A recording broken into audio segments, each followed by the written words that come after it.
কোন গুনাহে আল্লাহ বান্দার দিক থেকে মুখ ফিরিয়ে নেন। এই বিষয়ে প্রসিদ্ধ একটা হাদিস আছে, নবী সাল্লাল্লাহু আলাইহি ওয়াসাল্লাম বলেছেন, তিন ব্যক্তি এমন আছেন যাদের সাথে কিয়ামতের দিন আল্লাহ কথা বলবেন না, তাদেরকে আল্লাহ তাআলা পবিত্র করবেন না। এই মানুষগুলো যাদের থেকে আল্লাহ তাআলা মুখ ফিরিয়ে নেবেন, তাদের সাথে আল্লাহ কথা বলবেন না, তাদেরকে আল্লাহ পবিত্র করবেন না।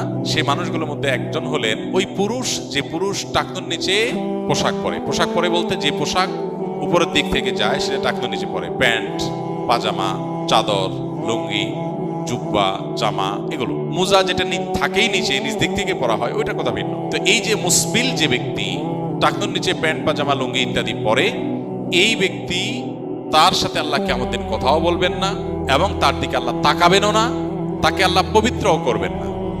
এই তিনটা ভয়াবহতা এই ব্যক্তির জন্য আছে, যে ব্যক্তি টাকনুর নিচে প্যান্ট, পাজামা, লুঙ্গি পরে। আমাদের দেশে অনেকে আছেন মসজিদে নামাজ পড়তে আসলে তখন প্যান্ট ভাঁজ করে। অনেক মসজিদে মুয়াজ্জিনরা মাইকে বলেনও যে টাকনুর নিচে যাদের প্যান্ট